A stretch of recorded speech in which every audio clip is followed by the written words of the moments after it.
Ya, halo pemirsa, pemerintah berencana membatasi pembelian BBM bersubsidi pada Agustus nanti dan kebijakan ini diklaim bertujuan untuk mengurangi polusi udara dan menghemat keuangan negara. Saya Herjudo Syaputra, Anda menyaksikan Sido Sore.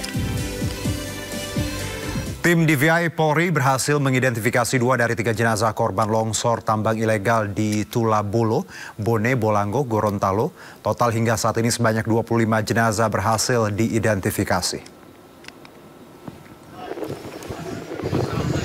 2 jenazah yang baru selesai diidentifikasi adalah Selmiati Pou, berjenis kelamin perempuan, dan Muhammad Akubah, berjenis kelamin laki-laki. Kedua jenazah berhasil diketahui berdasarkan metode identifikasi sidik jari gigi dan catatan medis. Total jenazah yang sudah diterima oleh tim DVI hingga saat ini berjumlah 26 jenazah dan 25 diantaranya sudah teridentifikasi. Sementara 1 jenazah belum teridentifikasi karena dalam keadaan tidak utuh. Total jumlah jenazah yang telah diterima hingga saat ini adalah 26 jenazah. Dengan keterangan 25 telah teridentifikasi melalui sidik jari, gigi, dan catatan medis. Dan 1 bagian tubuh bawah laki-laki belum teridentifikasi. Ya, sementara itu pemirsa, seorang pekerja proyek jembatan di Palembang, Sumatera Selatan tenggelam di perairan Sungai Ogan. Ironis meski korban sempat meminta pertolongan, tetapi hanya menjadi tontonan warga.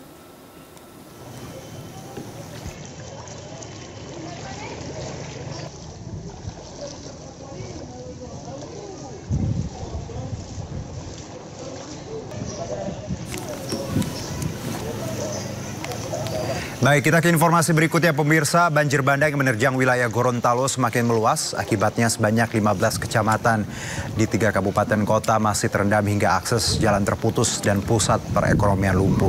Intensitas hujan yang tinggi membuat air sungai Bulango, Bone, dan Danau Limboto meluap hingga menyebabkan akses jalan terputus dan pusat perekonomian lumpuh.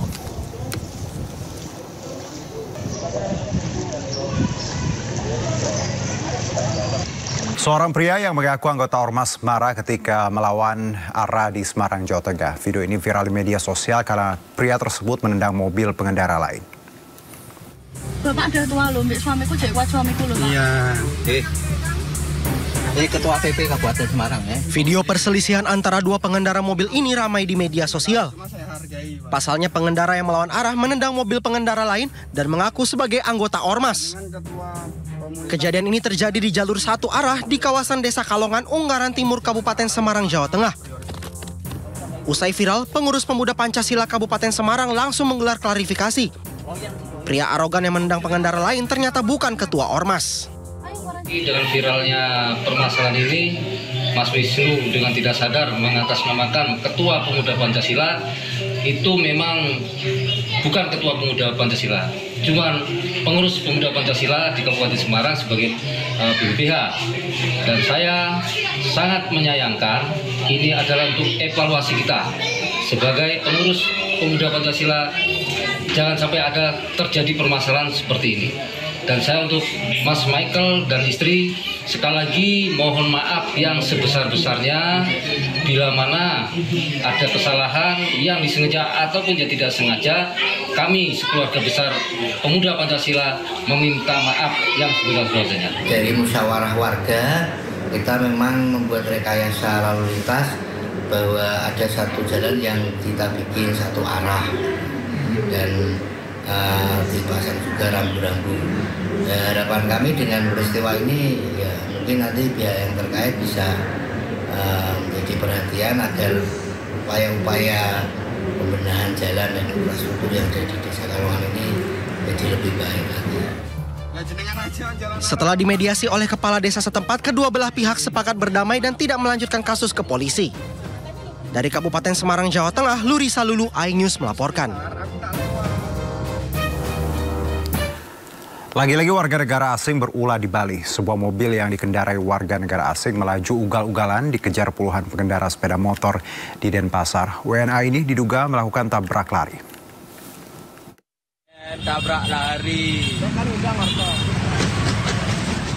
Video ini ramai di lini masa media sosial. Sebuah mobil dikejar puluhan pengendara sepeda motor. Klakson, teriakan bahkan hadangan tak diindahkan. pengemudi mobil terus melaju ugal-ugalan.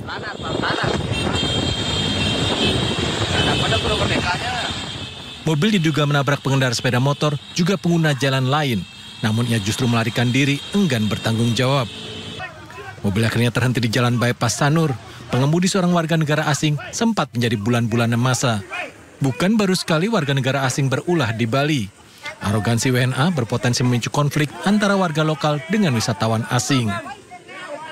Di mindsetnya mereka, itu mereka merasa diri lebih hebat daripada kita. Itu pernah kita sering setiap hari menghadapi seperti itu, naik motor ngawur dan lain sebagainya. Ketika kita negor malah dia yang marah. Nah, ini kan udah merasa diri lebih hebat. Saya kira jalan seperti itu ya tindak aja. Aparat diminta bertindak tegas. Warga negara asing harus tetap mendapatkan sanksi sesuai pelanggaran yang dilakukan agar menaati hukum di Indonesia.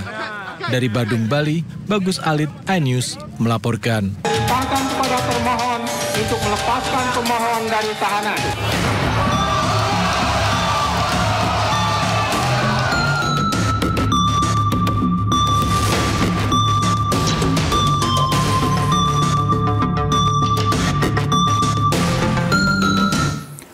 Pemirsa, Saka Tatal, mantan narapidana kasus pembunuhan Vina dan Eki akan mengajukan upaya hukum peninjauan kembali atau PK.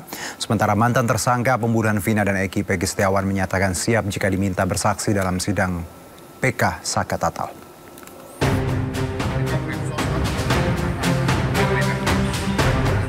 Saka Tatal, mantan narapidana kasus pembunuhan Vina Eki, telah mengajukan upaya hukum peninjauan kembali atau PK ke Pengadilan Negeri Cirebon, Jawa Barat.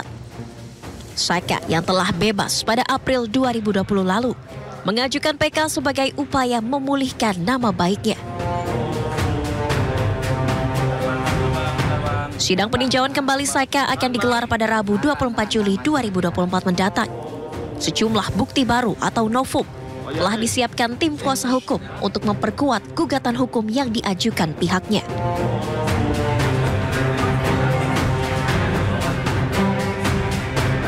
Selain melampirkan bukti baru, pihak Saka Tatal juga akan melampirkan hasil putusan sidang pra-peradilan yang dimenangkan Peggy Setiawan sebagai dokumen tambahan. Gugurnya status tersangka Peggy diyakini akan semakin memperkuat peluang dimenangkannya peninjauan kembali yang diajukan Saka.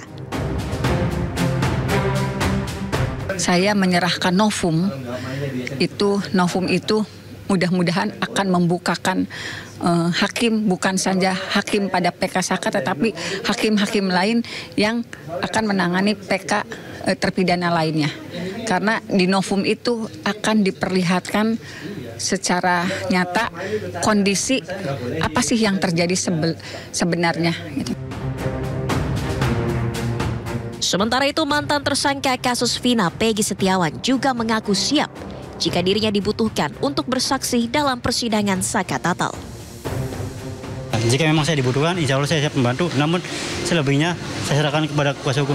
Ya, jika memang dibutuhkan. Tapi jika memang dibutuhkan ya bukan saya tidak bisa karena jika memang dibutuhkan. Karena ini bukan ranah saya gitu. Karena saya sudah ada terkaitan. Tim Liputan iNews melaporkan. Sementara itu, bebasnya Peggy Setiawan usai sidang pra-peradilan menuai tanggapan dari pengacara Hotman Paris Hutapea yang menyebut Peggy bisa ditahan lagi. Polisi bisa kembali menjerat Peggy jika seandainya ada bukti baru. Memang benar Peggy bebas, tapi bebasnya itu bebas perkara pra-peradilan. Artinya belum bebas dari pokok perkara. Perkara pra-peradilan itu hanya soal teknis prosedural.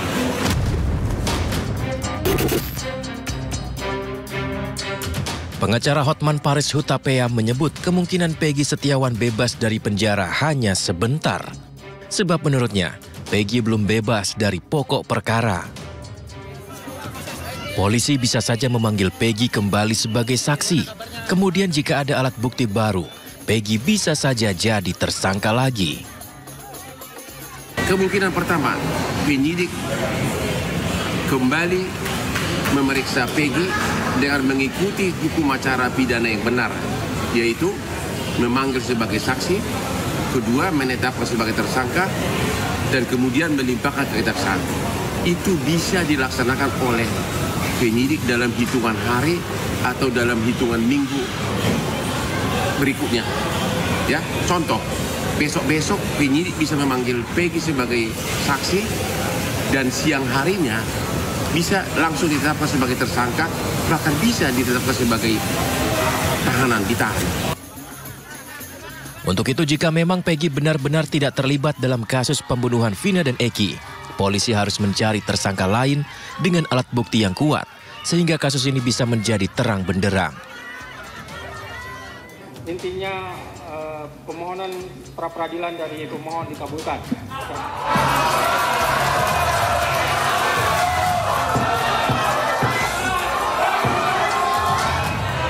Selesai dan sidang dinyatakan ditutup. Sebelumnya, Hakim Tunggal Pengadilan Negeri Bandung Eman Sulaiman mengabulkan pra-peradilan Peggy Setiawan untuk seluruhnya. Penangkapan dan penetapan tersangka Peggy oleh Polda Jawa Barat dinilai tidak sah. Salah satu pertimbangan hakim, Peggy belum pernah diperiksa sebagai saksi saat ditetapkan sebagai tersangka. Tim Liputan iNews melaporkan. Memerintahkan kepada termohon untuk melepaskan pemohon dari tahanan.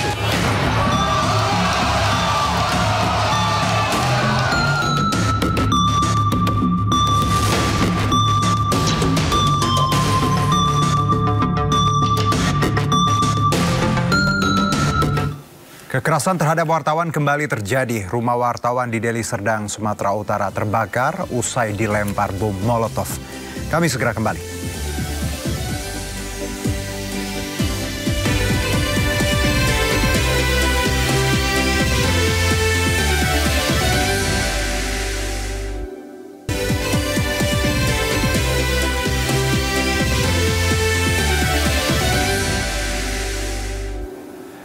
Kembali bersama kami, pemirsa, kericuhan terjadi saat Syahrul Yassin Limpo keluar dari Pengadilan Tipikor Jakarta usai pembacaan vonis. Kericuhan yang diduga dipicu oleh pendukung SCL mengakibatkan peralatan liputan sejumlah wartawan rusak. Ikatan Jurnalis Televisi Indonesia mengecam dan mengutuk keras tindakan-tindakan kekerasan terhadap jurnalis.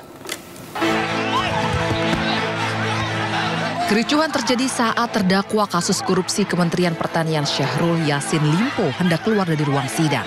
Awak media yang menunggu SCL untuk meminta tanggapan terjatuh, diduga karena didorong oleh massa pendukung SCL.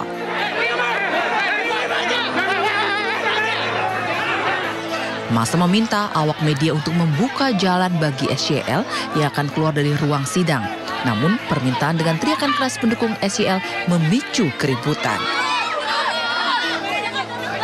Situasi memanas membuat SCL tak bisa keluar hingga akhirnya SCL kembali lagi ke dalam ruang sidang. Tak hanya itu, seorang wartawan yang tengah meliput persidangan mendapat kekerasan diduga dari anggota ormas pendukung SCL.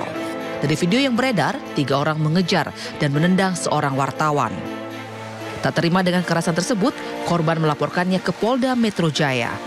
Korban didampingi rekannya membawa sejumlah barang bukti, diantaranya video amatir dan kamera miliknya yang rusak. Iya, ada pemukulan sama penendangan dari massa dari SCL itu. Selesai sidang kita anak-anak TV untuk blocking buat ngambil doorstop akhir di persidangan. Ormas itu masuk menutupin pintu, emang ruang sidang emang penuh. Mereka masuk menutupin pintu keluar itu, jejer. Kita udah sepakat sama ormas itu, tapi pas SCL keluar itu langsung mereka itu langsung desak-desakan keluar, dorong, ya bikin chaos lah. Akibat kericuhan terjadi, peralatan kamera milik sejumlah wartawan juga mengalami kerusakan. Ikatan Jurnalis Televisi Indonesia IJT pun mengecam dan mengutuk keras tindakan-tindakan kekerasan yang mengganggu upaya peliputan oleh jurnalis. Kami mengecam, kami mengutuk tindakan-tindakan kekerasan yang dilakukan terhadap para jurnalis saat meliput sidang SCL hari ini. Aksi tersebut merupakan bagian dari ancaman kepada jurnalis, bukan hanya dalam untuk mendapatkan informasi yang baik kepada publik, tapi juga merupakan ancaman terhadap kemerdekaan pers. Untuk itu, IJT mendesak aparat untuk mengusut sampai tuntas siapa pelaku-pelaku yang terlibat dalam aksi kekerasan tersebut. Korban dan IJT meminta pelaku secepatnya diproses hukum karena mengancam kemerdekaan pers. Tim Liputan iNews melaporkan. Ya, jurnalis korban kekerasan pendukung SCL telah diperiksa Polda Metro Jaya Jumat kemarin. Korban dimintai keterangan seputar kronologis kejadian hingga peralatan liputan yang dirusak oleh pelaku.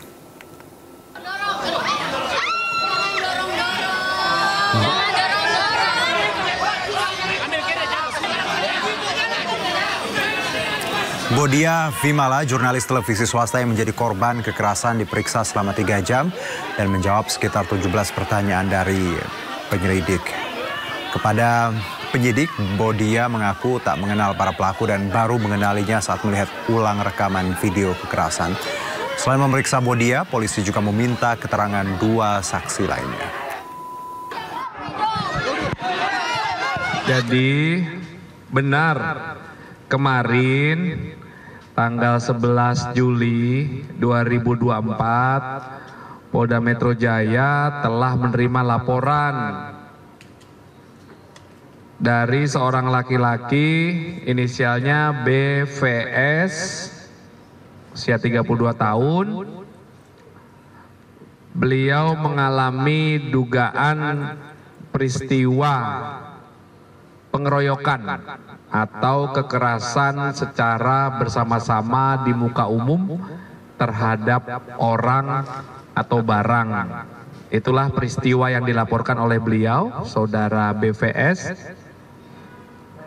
TKP-nya dan waktu kejadiannya pada hari Kamis juga kemarin di Pengadilan Negeri Jakarta Pusat di Gunung Sahari, Kemayoran, Jakarta Pusat. Saat ini sedang dilakukan pendalaman oleh Subdit Jatanras Ditreskrim Polda Metro Jaya. Setiap ada laporan yang masuk ke kami, maka penyelidik melakukan upaya penyelidikan untuk melakukan pendalaman apakah peristiwa yang dilaporkan itu ada dugaan tindak pidana atau tidak.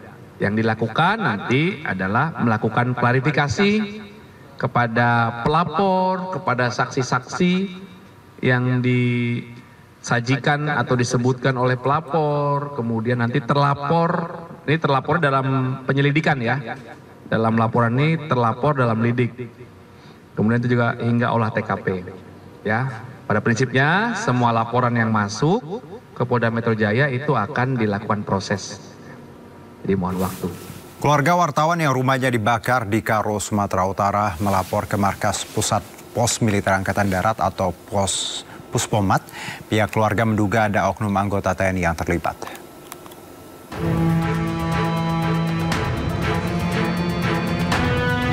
Keluarga korban meyakini oknum anggota TNI Angkatan Darat berpangkat Koptu di Batalion Infanteri 125 Simbisa terlibat dalam kasus ini. Sebelum tewas dalam kebakaran, jurnalis Tribrata TV Sampurna Pasaribu menyebut keterlibatan anggota TNI berinisial HB dalam kasus judi pada artikel yang ditulisnya. Kalau almarhum Pasaribu itu sempat meminta perlindungan kepada pihak polisian, yaitu Kasatreskrim Polres Tanah Karo, begitu.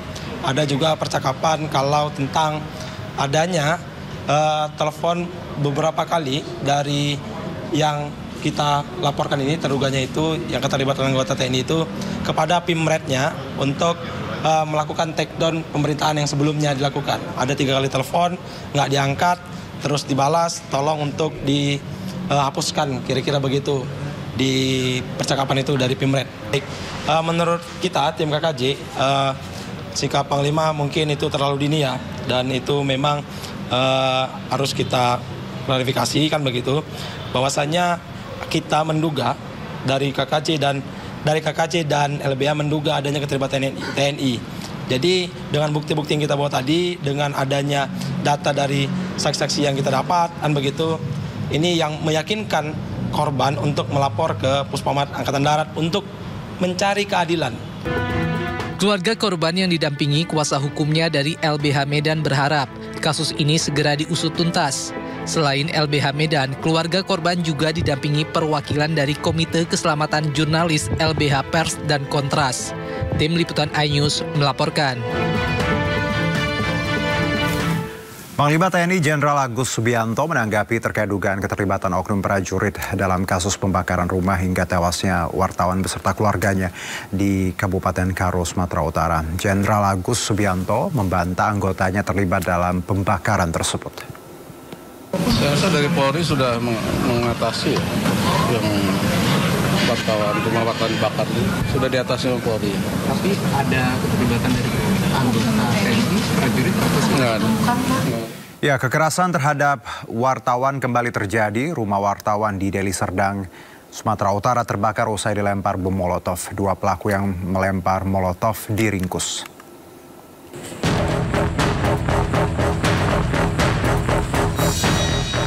Kasus pelemparan bom molotov yang terjadi di rumah seorang wartawan di Jalan Namorih, Kecamatan Pacur Baru, Kabupaten Deli Serdang, Sumatera Utara, akhirnya diungkap personel Satreskrim Polrestabes Medan.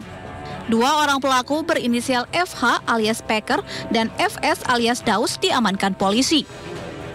Pelemparan bom molotov ke rumah korban yang merupakan seorang wartawan media online ini terjadi pada 21 Desember 2023 lalu sekitar pukul 4 pagi. Kasus ini dilatar belakangi rasa sakit hati salah satu tersangka yakni FS yang kesal dengan pemberitaan yang dibuat korban terkait barak judi dan narkoba miliknya. Dalam peristiwa tersebut tidak ada korban jiwa maupun luka karena bom molotov yang dilempar jatuh di sekitar pintu rumah korban. Adapun modusnya yaitu dengan menggunakan bom molotov, yaitu merakit bom molotov dengan bekas minuman anggur merah. Sebelumnya, sebelum kejadian, mereka kumpul dan sempat minuman keras. Setelah itu disiapkan 2 botol bom molotov dan baru paginya dilaksanakan ditangkap. Satu yang ini, yang satu lagi pengakuan dia sudah ditangkap dalam kasus narkoba waktu jajaran direktur narkoba ditangkap kasus narkoba. Ini dibayar atau seperti apa, Pak? Ya, ini dibayar oleh saudara FS tadi alias Daus ini sebesar 800. Polisi juga menyita sejumlah barang bukti seperti botol minuman keras yang digunakan sebagai bom molotov dan pakaian yang digunakan tersangka saat melakukan aksinya. Dari Medan, Sumatera Utara, Adi Palapa Harahap, iNews melaporkan. Ya, pemirsa, kekerasan terhadap wartawan terus terjadi. Tak hanya pembakaran rumah wartawan di Karo, rumah salah seorang wartawan di Deli Serdang, Sumatera Utara juga terbakar usai dilempar bom molotov. Dan untuk membahasnya, kami telah terhubung dengan narasumber melalui Zoom dengan Kasat Reskrim Polrestabes Medan, Kompol Jama Kita Purba, dan juga Koordinator Komite Keselamatan Jurnalis KKJ Indonesia, Erik Tanjung. Selamat sore, Assalamualaikum Pak Jama, Bang Erik. Waalaikumsalam, Mas Juno. Selamat sore, Mas Juno. Baik, terima kasih ya sudah bergabung bersama kami. Saya mungkin ke Pak Jama terlebih dahulu. Pak, kita tahu ada yang terbaru update terkait pelemparan molotov. Ini kalau tidak salah kejadiannya di Desember 2023, namun pelakunya baru ditangkap ya Pak ya? Update-nya seperti apa? Bulan Juni kemarin. Iya, silakan Pak Jama. Ya, terima kasih Mas Juno. Terima kasih. Kami jelaskan terkait pelemparan bom molotov di salah satu rumah rekan media kita, inisial LS, di mana kejadian di akhir bulan Desember tahun 2003 yang lalu. Baik. Nah, kenapa sampai 6 bulan ini kita melakukan terus penyelidikan, dan alhamdulillah kemarin di akhir bulan Juni ada titik terang sehingga terhadap tersangka FH alias Peker kita dapat lakukan penangkapan demikian. Kalau bicara tadi 6 bulan Pak, apa kesulitan yang membuat tadi polisi kesulitan menangkap para tersangka ini, Pak Jabang? Baik, terima kasih Mas Juno. Kami jelaskan beberapa kali tim kita bergabung dengan Jatatra Polda, juga Polsek Pacur Batu, tim gabungan melakukan penyelidikan, berawal minimnya saksi. Apakah mungkin pada saat itu mungkin situasi keadaan yang bagaimana sehingga saksi ini sulit kita temukan. Nah, di pertengahan di bulan Juni titik terang sudah mulai kita dapatkan, Mas Juno. Baik, seperti itu. Siap. Kalau bicara motif juga Pak Jama, kita tahu bahwa yang saya dapat dari informasi bahwa memang terkait liputan atau artikel pemberitaan seperti itu judi dan narkoba. Apakah ini benar atau masih didalami, Pak Jama? Untuk motif awal kita membenarkan terkait pemberitaan adanya barak judi dan narkoba. Namun sekali lagi mungkin untuk motif ini lebih sempurna apabila ada tersangka lain yang sudah kita amankan atau kita periksa, sehingga kalau dari satu pelaku menurut kami motif ini belum sempurna, Mas Juno. Baik, jadi kita masih menunggu pelaku selanjutnya yang masih buron ya Pak Jama ya? Ya, perlu kami sampaikan sih Mas Juno. Baik. Ya, ada 2 tersangka. Ya, satu yang sudah kita tahan, tersangka FA alias Peker, dan satu tersangka lagi yaitu FS alias Daus. Ini beberapa waktu yang lalu sudah ditahan di Direktorat Narkoba terkait kasus narkoba. Ya. Nah, ada 2 lagi yang diduga eksekutor yang ini sedang kita lakukan penyelidikan, Mas Juno. Baik, jadi memang mungkin tadi kita masih dalami motifnya, tapi hanya baru dari satu sisi, belum dari pelaku lainnya. Dan bisa dikatakan ya Pak Jama bahwa ini dendam terkait pemberitaan tadi, kira-kira seperti itulah ya, mungkin. Ya, demikian Mas Juno. Oke, baik. Saya ke Bang Erik. Bang Erik, kalau kita lihat ini yang terbaru bagaimana, sebelum kita bicara yang Karo, ini yang Deli Serdang, kejadian di Desember 2023 dan polisi akhirnya menemukan pelaku pelemparan bom Molotov. Anda melihat bahwa ada benang merah di mana korban sama-sama jurnalis terkait pemberitaan seperti itu. Dari Bang Erik sendiri bagaimana Anda melihat kasus ini? Ya, tentu untuk kasus dugaan serangan dengan bom Molotov terhadap jurnalis di Medan itu harus diusut tuntas ya sampai motif dari aksi tersebut. Nah, kita berterima kasih kepolisian telah bekerja dengan baik dengan menangkap pelakunya. Nah, tapi yang masih jadi PR motif ini harus diungkap sampai tuntas. Nah, menjadi catatan juga kepada seluruh jurnalis dan media yang ada di Indonesia, khususnya di Sumatera Utara, untuk bekerja mematuhi kode etik jurnalistik dan menjaga independensi. Jadi itu menjadi rel yang utama untuk keamanan dan keselamatan dalam bekerja untuk pemberitaan ya. Begitu Mas Juno. Oke, tadi Bang Erik menyebutkan bahwa kode etik dan tadi harus on track seperti itu, berimbang. Dari 2 kasus ini Bang Erik, baik di Deli Serdang maupun di Karo, apakah Anda dan teman-teman dari koalisi ini melihat ada mungkin juga ada miss di satu sisi terkait pemberitaan, atau lagi-lagi karena kan semuanya masih sangat dinamis Bang Erik, jadi belum bisa kita simpulkan? Ya. Betul. Ya, terima kasih Mas Jono. Nah, untuk di 2 kasus ini, termasuk yang tadi di Medan, memang ada dugaan pelanggaran etiknya dalam pemberitaan mungkin ya. Misalnya belum sesuai dengan kaidah-kaidah jurnalistik, artinya belum cover both side gitu ya. Nah, tentu termasuk juga yang di Karo ada dugaan pelanggaran etiknya, misalnya belum cover both side, dan dugaan pelanggaran etik, dugaan suap gitu ya. Nah, itu tentu tidak menjadi pembenaran untuk melakukan kekerasan ya. Jadi pelaku yang melakukan kekerasan dengan cara-cara melemparkan bom Molotov, termasuk pembakaran rumah wartawan Riko Sampurnapasaribu di Karo, itu tidak bisa dibiarkan. Jadi harus kepada semua pihak, masyarakat Indonesia, siapapun itu, termasuk stakeholder, harus ditempuh dengan cara, jika tidak terima dengan pemberitaan, ada yang keliru, ada cara-cara yang sudah diatur oleh Undang-Undang Pers. Jadi tempuhlah dengan cara-cara yang beradab ya. Cara yang beradab itu apa? Cara-cara yang diatur mekanismenya di Undang-Undang Pers, yaitu menggunakan hak jawab, hak koreksi, atau melaporkan kepada Dewan Pers. Jadi itu bisa disingkatkan di Dewan Pers. Nanti Dewan Pers adalah yang akan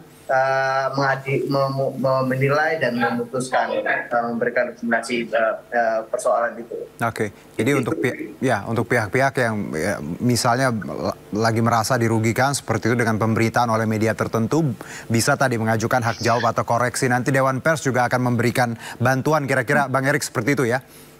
Ya, tadi Bang Erik menarik menyebutkan bahwa kemungkinan akan, maksudnya ada pelanggaran lah dalam kasus ini. Baik itu dilakukan dari sisi jurnalis. Ada kode etik yang mungkin cover both side yang tidak diikuti atau dipatuhi. Plus juga Anda menyebutkan suap. Ini saya juga baca dan dalami bahwa memang ada dugaan bahwa menerima uang seperti itu. Apakah teman-teman dari KKJ juga melihat hal ini serius dan mendalami dugaan ini memang ada mengarah ke situ, Bang Erik? Boleh dijelaskan? Oke, ya Mas Juno. Jadi pemirsa, dalam sejak awal temuan tim KKJ, sejak awal kejadian kami mengerahkan tim pencari fakta melakukan investigasi di lapangan, menemui saksi-saksi kunci, keluarga dan rekan-rekan korban dan mewawancarainya dan mengumpulkan bukti-bukti petunjuknya, foto, dokumen-dokumen yang mengarah ke terkait kejadian itu.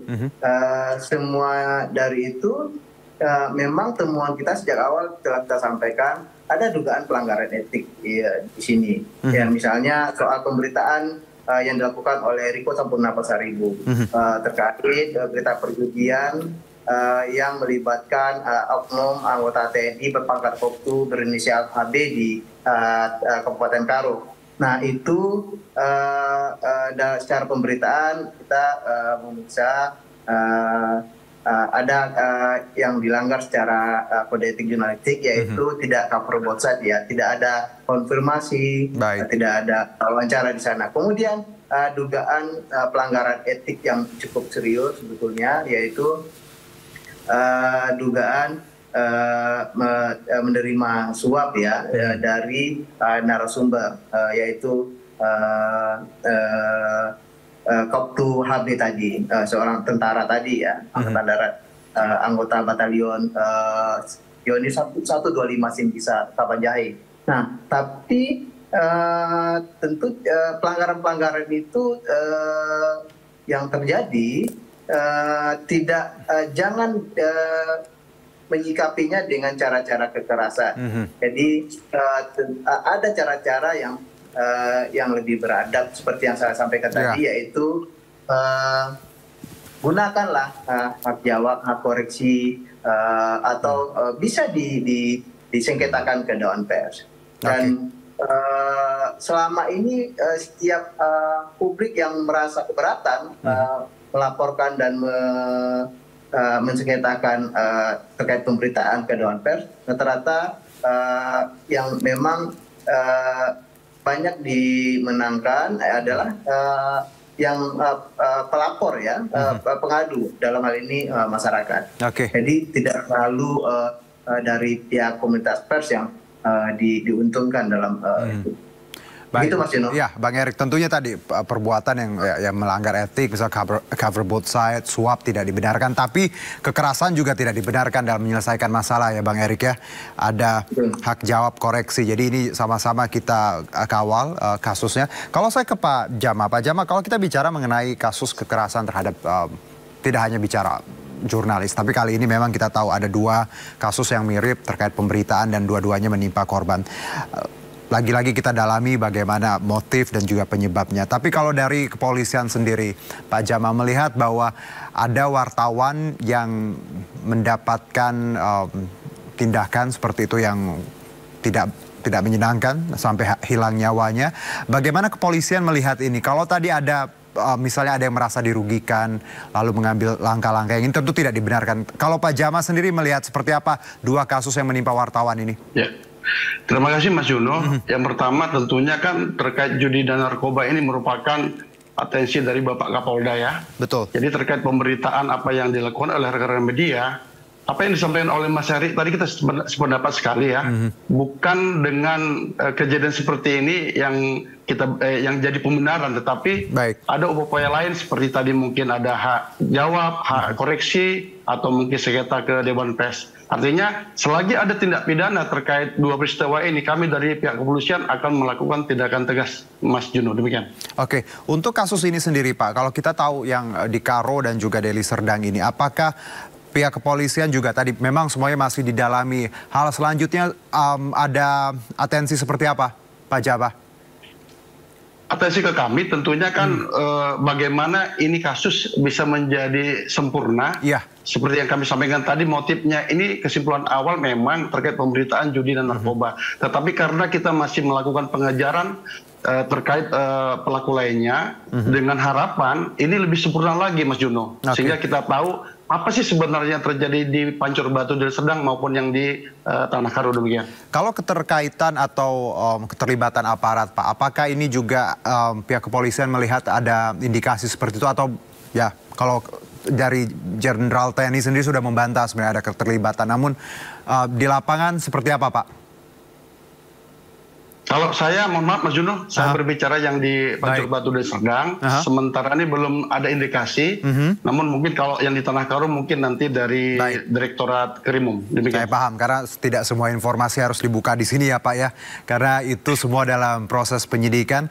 Kalau saya ke Bang Erik kita melihat frame-nya mungkin terkait aparat. Ini kan jadi atensi juga publik melihat bahwa ada yang mungkin keterlibatan aparat, baik itu TNI, tapi lagi-lagi semoga itu tidak benar ya, karena kita tidak ingin tadi kasus ini semakin runyam. Kalau Anda melihat indikasi ini, Bang Erik, apakah teman-teman KKJ juga melihat ini?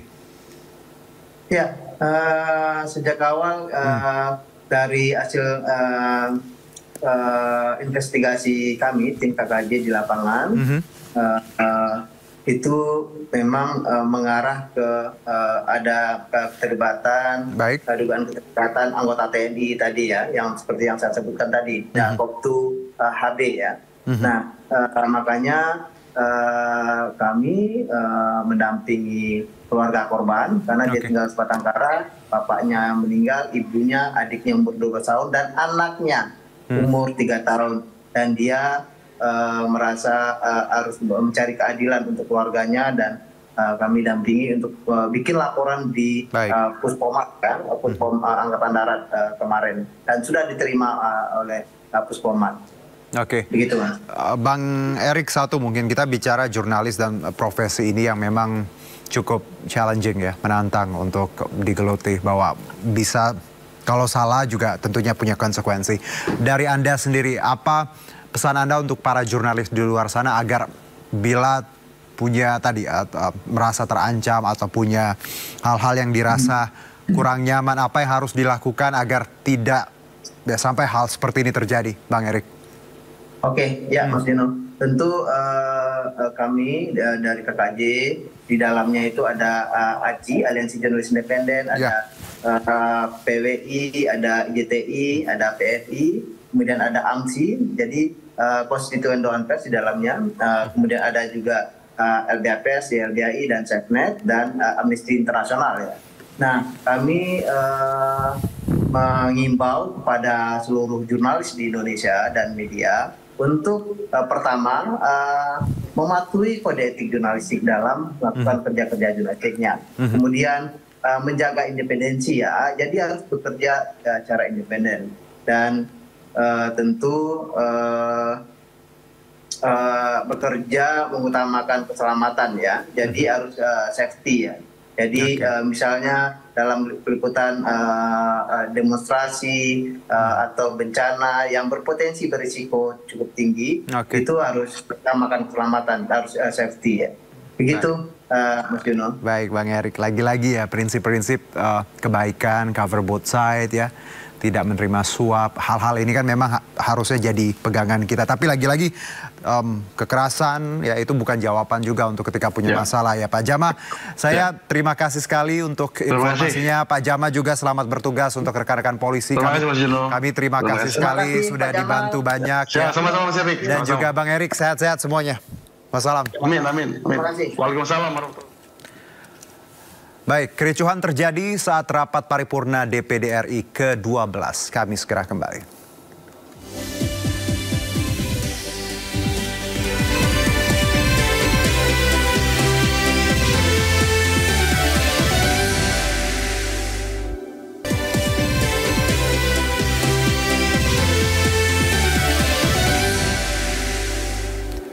Kembali bersama kami, pemirsa. Kementerian PUPR melalui Satgas Perencanaan Pembangunan Infrastruktur Ibu Kota Nusantara menyatakan kawasan Istana Negara di Kalimantan Timur akan fungsional pada akhir Juli mendatang. Meski terdapat beberapa kendala, kawasan pusat IKN siap menggelar upacara 17 Agustus.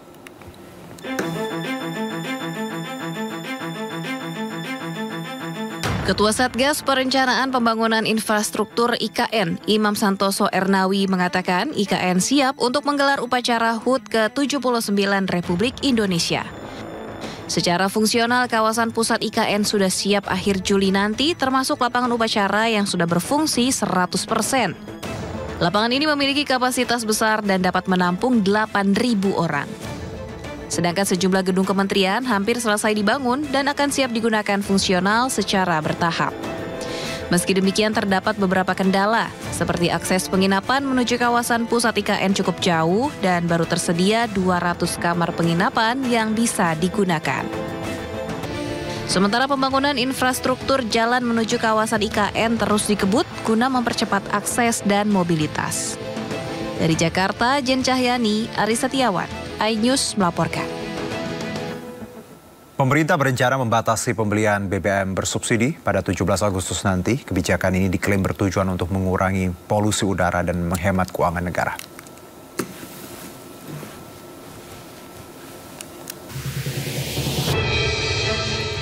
Rencana pembatasan BBM disampaikan Menko Marves Luhut Binsar Panjaitan melalui akun media sosial pribadinya. Menurut Luhut, pembatasan BBM bersubsidi bisa menghemat keuangan negara dan mengurangi polusi udara. Saat ini, Pertamina diklaim sedang menyiapkan proses pembatasan BBM bersubsidi agar terrealisasi. Jika kebijakan ini direalisasikan, maka pada 17 Agustus 2024, pembelian BBM bersubsidi seperti Pertalite akan benar-benar dibatasi. Kemudian masalah penggunaan bensin. Kita kan sekarang berencana ini mau mendorong segera bioetanol masuk menggantikan bensin supaya polusi udara ini juga bisa dikurangin cepat. Karena sulfur yang ini kan sampai 500 ya. Kita mau sulfurnya itu 50 lah. Nah ini sekarang lagi diproses dikerjakan oleh Pertamina. Nah kalau ini semua berjalan dengan baik itu dari situ saya kira kita bisa menghemat lagi. Dan juga pemberian subsidi yang tidak pada tempatnya.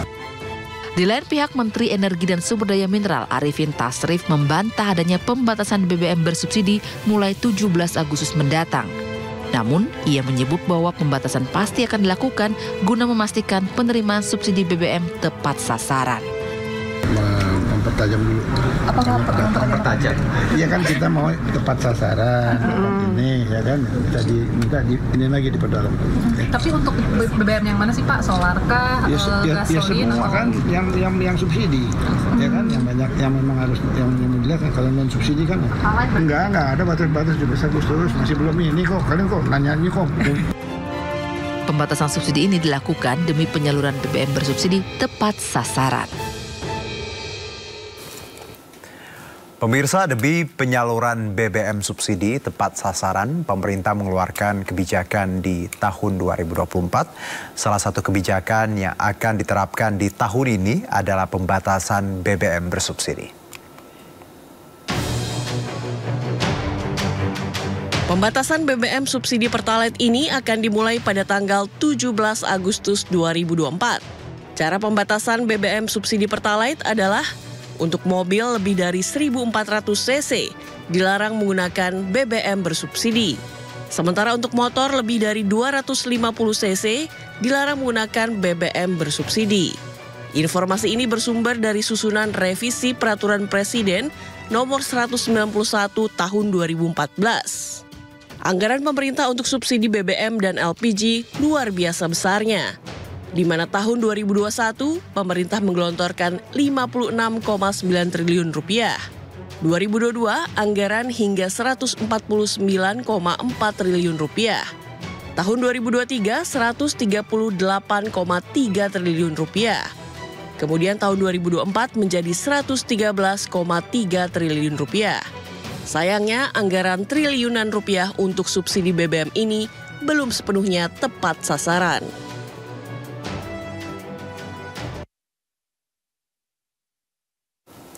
Menteri Energi dan Sumber Daya Mineral membantah penerapan pembatasan BBM bersubsidi pada 17 Agustus mendatang.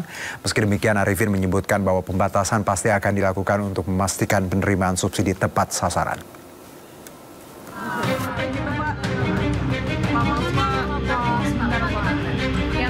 Ditemui di kantornya, Menteri Energi dan Sumber Daya Mineral Arifin Tasrif memastikan pemerintah tidak akan menerapkan pembatasan BBM subsidi pada 17 Agustus 2024 mendatang.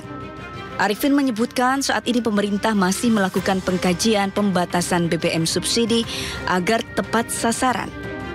Tak hanya pembatasan BBM, Arifin juga menyebut harga subsidi tidak berubah.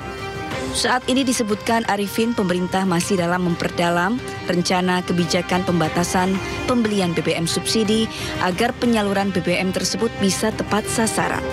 Di samping itu Arifin menegaskan saat ini pemerintah juga masih mengkaji alternatif penggunaan BBM lain yang rendah emisi.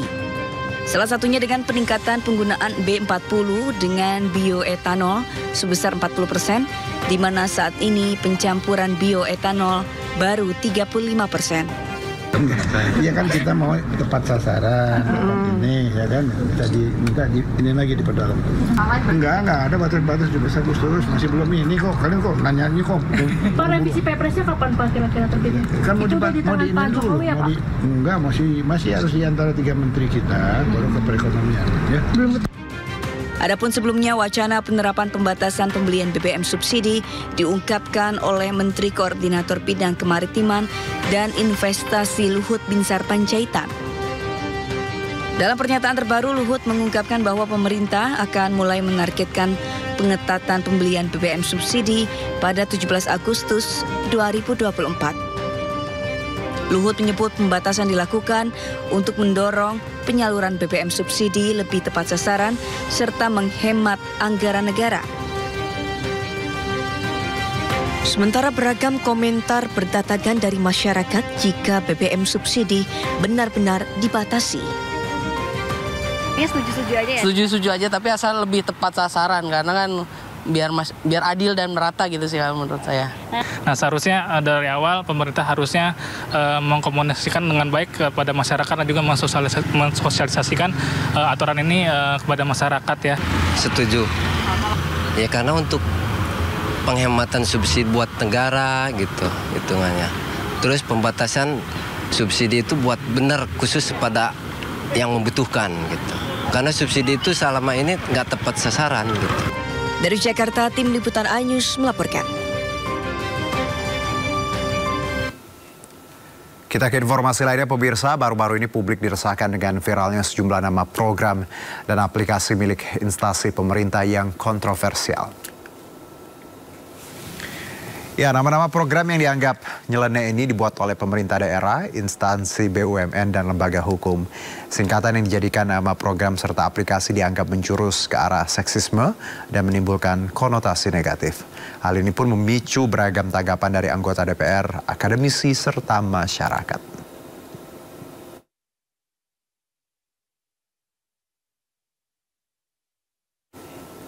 Ya, nama program sejumlah instansi pemerintahan viral di media sosial karena dianggap nyeleneh. Menurut publik, singkatan-singkatan yang dibuat tidak hanya nyeleneh, namun tak jarang juga menimbulkan kesan konotasi negatif. Berawal dari program rancangan pemerintah Kabupaten Cirebon yang merupakan kepanjangan dari sistem pelayanan program penanggulangan kemiskinan dan jaminan kesehatan, program ini bertujuan untuk melengkapi kebutuhan warga kurang mampu di daerah itu. Namun, singkatan dari program ini justru menjadi sorotan publik dan membuat heboh masyarakat terutama di media sosial. Singkatan dari aplikasi Pemkat Cirebon ini justru dinilai memiliki arti negatif dan layak dikaji ulang.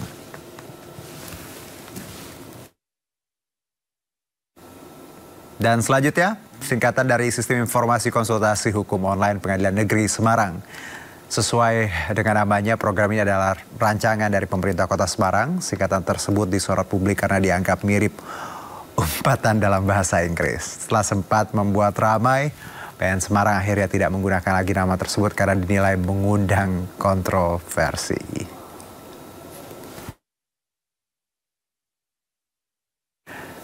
Nah, pemirsa, berikutnya ada aplikasi yang merupakan program unggulan dari Dinas Perkebunan dan Peternakan Provinsi Kalimantan Selatan. Aplikasi ini bertujuan menggencarkan pengembangan ternak sapi potong di klaster perkebunan kelapa sawit. Siskaku Intip adalah singkatan dari Sistem Integrasi Kelapa Sawit Sapi berbasis kemitraan usaha inti plasma. Ya, ini juga ada namanya Simontok, pemirsa, atau Sistem Monitoring Stok dan Kebutuhan Pangan Pokok. Meski berkonotasi negatif, program ini memiliki tujuan untuk membantu kinerja pemerintah daerah Kota Surakarta. Setelah viral, Pemkot Surakarta berjanji akan mengevaluasi penggunaan akronim ini.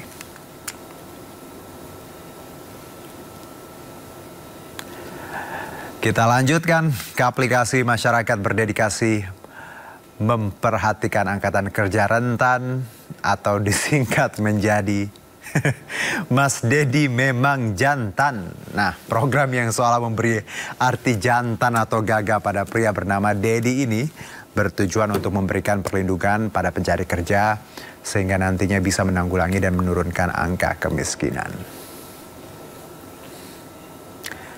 Dan ini terakhir ada program dari Kota Bengkulu. Ya, itu judulnya. Ini juga menjadi sorotan publik karena dinilai memiliki nama yang nyeleneh. Program ini sudah ada sejak 2022 di wilayah kerja Puskesmas Anggut Atas. Menurut pihak Puskesmas, tidak ada makna negatif pada singkatan ini, melainkan hanya sebuah nama program inovasi. Singkatan ini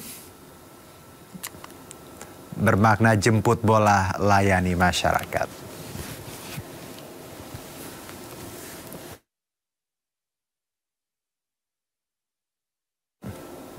Ya, tujuannya baik ya, tadi aplikasinya bagus, tapi namanya mungkin yang harus direvisi.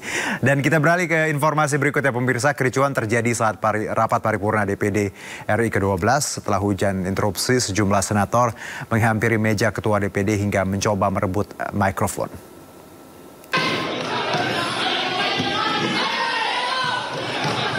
Silakan, Banda.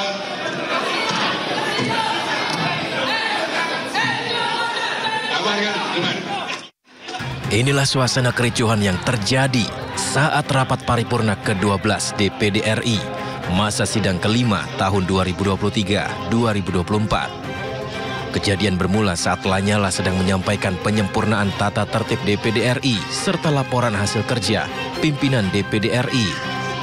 Ketua Panitia Perancang Undang-Undang. 3 keanggota yang saya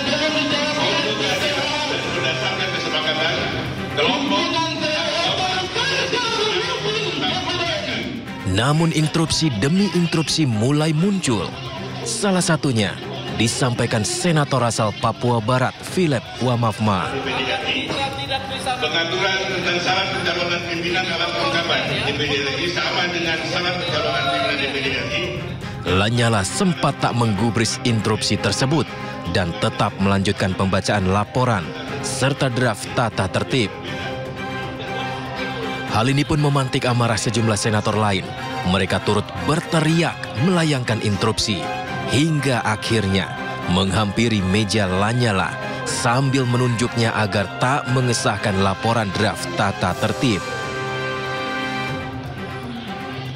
Saat anggota berbondong-bondong menghampiri meja pimpinan, salah satu senator bahkan berusaha merebut mikrofon ketua DPD RI.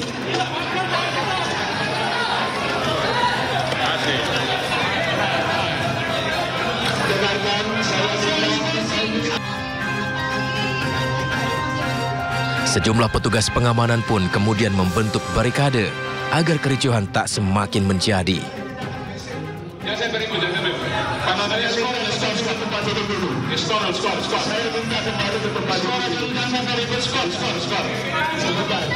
Pimpinan sidang akhirnya memutuskan men-skor sidang selama 10 hingga 15 menit untuk meredakan suasana. Dari Jakarta, Tim Liputan iNews melaporkan. Pemirsa, akibat anak tidak lolos PPDB, puluhan orang tua calon murid mendatangi sekolah SMP negeri di Kabupaten Bogor, Jawa Barat. Padahal mereka mengaku sudah menyetor sejumlah uang kepada salah satu oknum pegawai sekolah tersebut. Dari pihak oknum di sini, ya urusan dia. Karena apa? Karena ada uang yang masuk kan? Gitu aja. Yang masuk itu Salah satu orang tua calon murid ini emosi saat dilakukan mediasi dengan pihak sekolah di SMP Negeri 3 Citerep, Kabupaten Bogor. Puluhan orang tua ini mempertanyakan nasib anak mereka yang awalnya lolos saat pendaftaran PPDB secara online tiba-tiba dinyatakan tidak lulus dari pihak sekolah. Padahal puluhan orang tua calon murid ini sudah menyetor uang 2,5 juta rupiah hingga 3 juta rupiah kepada seorang oknum pegawai sekolah. Pihak sekolah mendiskualifikasi 59 calon murid karena data tidak sesuai saat verifikasi atau daftar ulang. Sebagian orang tua ini mendaftarkan anak mereka lewat jalur prestasi. Kedatangan saya ke sini menanyakan tentang pendaftaran adik saya di sini, ya kan. Sedangkan di pendaftaran di aplikasi PPDB itu diterima dengan jalur zonasi, tapi dari pihak sekolah malah didiskualifikasi. Ini tuh minta pertanggungjawaban dari pihak sekolahan bahwa anak saya ngeliat di link diterima. Nah, udah diterima pagi-pagi. Udah gitu jam 8 apa jam 10 itu ada di diskualifikasi bahwa anak saya nggak masuk. Puluhan orang tua murid akan melaporkan kasus ini ke pihak berwajib dan meminta pihak sekolah menindak tegas oknum pegawai tersebut. Dari Kabupaten Bogor, Jawa Barat, Cahyat Supriyatna, iNews melaporkan. Ya, pemirsa, kami akan segera kembali usai jeda berikut, tetap di Sinde Sore.